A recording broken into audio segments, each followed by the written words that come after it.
Bienvenue au cours de rattrapage. Dans cette vidéo, on va parler de la dynamique d'un dipôle RC. Donc, c'est le retour de l'électricité en terminale avec quelque chose qui se faisait avant 2010.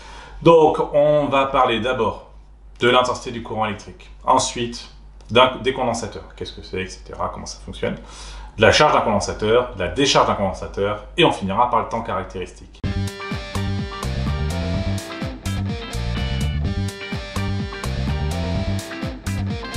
Un courant électrique, c'est en fait des électrons qui se déplacent. Et l'intensité, c'est le débit d'électrons qui se déplacent dans un câble ou dans une section.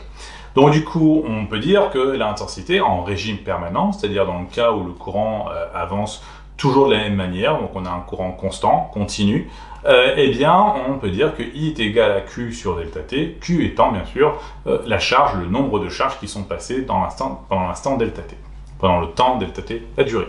Pendant la durée delta T, c'est mieux. En régime variable, eh bien, ce Q, eh bien, les électrons peuvent, déjà la vitesse peut varier, enfin le débit peut varier, mais aussi, eh bien, ils peuvent aller dans un sens puis dans l'autre. C'est le cas notamment pour les régimes qui sont alternatifs. Donc du coup, eh bien, on va pouvoir utiliser cette relation-là, mais du moins, on va réfléchir à comment. En fait, ce qu'il faut faire, c'est faire en sorte que le temps soit le plus court possible pour avoir une intensité instantanée. Si on veut un temps le plus court possible, ça revient à un dérivé. Donc du coup, on pourra dire que l'intensité, c'est la dérivée de la charge par rapport au temps. C'est tout simplement ça. Des condensateurs électriques, il y en a partout. En fait, on en a dans énormément d'appareils électroniques parce que c'est un composant électronique très utile. Un condensateur électrique, c'est constitué de deux plaques qui sont parallèles l'une par rapport à l'autre, espacées d'une distance d. Ces plaques, on les appelle les armatures, et c'est pour ça que le symbole normalisé du condensateur, c'est ça. En fait, c'est les deux armatures avec les fils qui les relient. On trouve entre les deux armatures un matériau isolant, ça peut être de l'air, c'est ce qu'on appelle le diélectrique. Quand on impose un courant, il y a un côté qui va se charger en électrons et un autre qui va s'en vider. Et c'est ça qui nous intéresse. Comme on va avoir des charges négatives d'un côté, des charges positives de l'autre côté, on va avoir une tension électrique qu'on appelle la tension du condensateur, donc UC. On la note petit u parce que c'est en régime variable. Avant, on mettait les grands U pour les tensions, maintenant c'est des petits U. Et puis voilà. Ah oui, et l'aptitude du condensateur à pouvoir se charger, eh bien ça dépend à la fois de la surface des plaques, du matériau des plaques et de la distance qu'il y a entre les deux. Bien sûr, plus la distance est grande, moins le condensateur va pouvoir se charger, et plus la surface est grande, plus il pourra se charger. Cette capacité, elle est en farad, on la note grand C, l'unité c'est le farad, grand F, et typiquement, nous on a des condensateurs aux alentours du microfarad ou du nanofarad, donc 10.6, 10.9. Il y a une relation entre la charge d'un condensateur, sa capacité et sa tension. Donc on sait que Q est égal à C fois UC. Or, on sait aussi que Q est égal à que I est égal à la dérivée de Q par rapport au temps. Donc l'intensité, ça sera la dérivée de C fois UC par rapport au temps. C étant la capacité étant une constante, on pourra dire que l'intensité au final c'est égal à C fois la dérivée de UC par rapport au temps. Et ça va être utile pour la suite. On va considérer un circuit avec un dipôle RC, donc a une résistance et un condensateur qui sont mis en série l'un avec l'autre. Ce dipôle RC va subir une charge puis une décharge. On va d'abord s'intéresser à la charge. Alors la charge du condensateur, eh bien, il suffit d'utiliser la loi des mailles. Donc on a dans notre circuit en série un générateur qui émet une tension E, une résistance et un condensateur. Donc selon la loi des mailles, on sait que la tension aux bornes de la résistance plus la tension aux bornes du condensateur est égale à la tension aux bornes du générateur. Donc UR plus UC est égal à UE. Or, on sait que pour une résistance, la tension et l'intensité sont liées par la relation U est égal à R fois I. Donc du coup, on aura R fois I plus UC est égal à E. Or, on sait que l'intensité, dans notre cas-là, eh bien, elle est proportionnelle à la tension du condensateur et à sa capacité.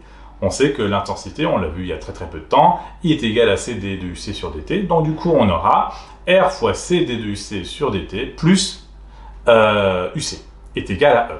Ça, c'est notre équation et c'est une équation différentielle puisque si on met les choses dans le bon ordre, on aura D de UC sur DT est égal à E sur RC moins UC sur RC. La solution d'une équation différentielle du type Y' est égal à Y plus B, eh bien c'est Y est égal à K exponentielle AT moins B sur A. Dans notre cas-là, on va repérer qui est A, qui est B, et puis notre X, ça va être un temps ici dans ce cas-là.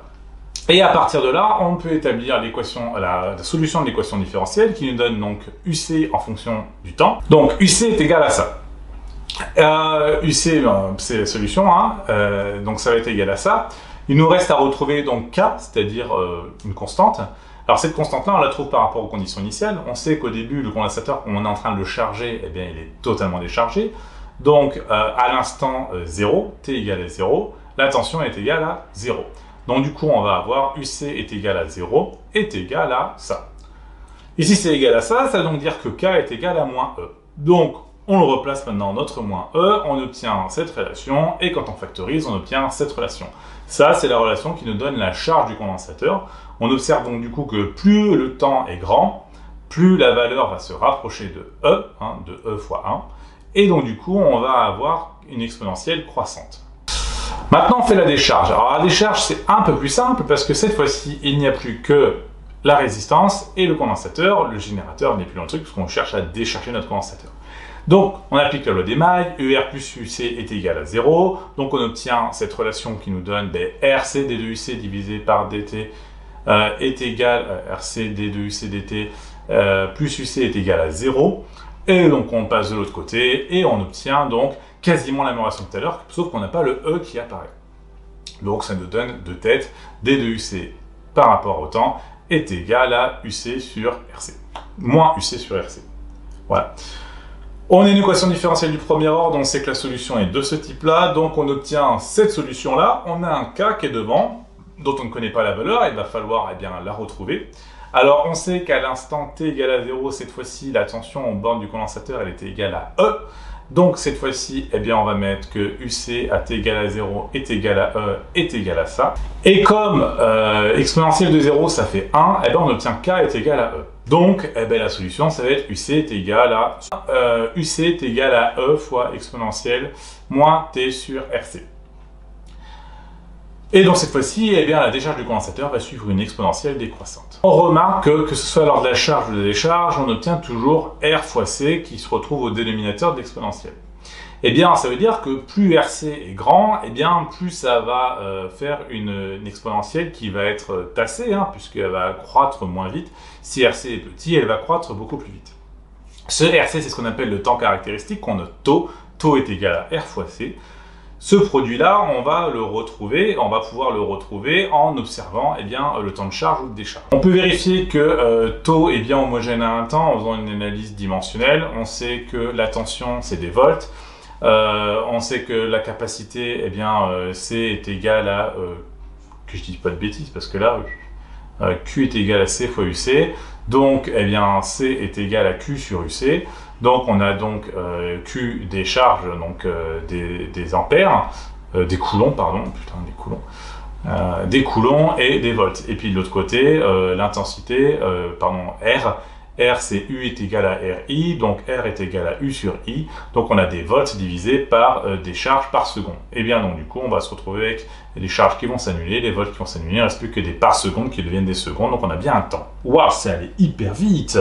Taux nous permet de déterminer la durée de la charge ou de la décharge du condensateur. La première façon de retrouver taux graphiquement, il faut tracer donc du coup la tangente à l'origine et puis l'asymptote horizontale, et à l'intersection de ces deux-là, on retrouve en abscisse le temps caractéristique taux. L'autre façon de le faire aussi, c'est de prendre l'endroit où ça fait 0,63 fois E, et l'abscisse correspondante, ça correspond aussi à taux. Et l'autre façon de faire, elle n'est pas forcément graphique directement, en fait, il faut tracer la fonction qui donne le logarithme de la tension, donc du coup, le logarithme d'une exponentielle, ça va permettre de l'annuler.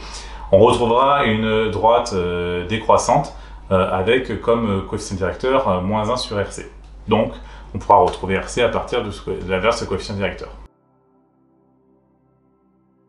C'est fini pour ce cours de rattrapage sur charge, décharge d'un condensateur, bref sur le dipôle RC, la dynamique du dipôle RC.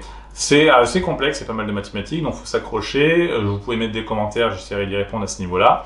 Vous pouvez mettre des likes et tout ça, c'est cool. Je vous laisse avec une citation d'André-Marie Ampère, donc celui qui a donné son nom à l'unité de l'intensité. Il y a une analyse selon laquelle, d'une vérité compacte, on en déduit des vérités simples.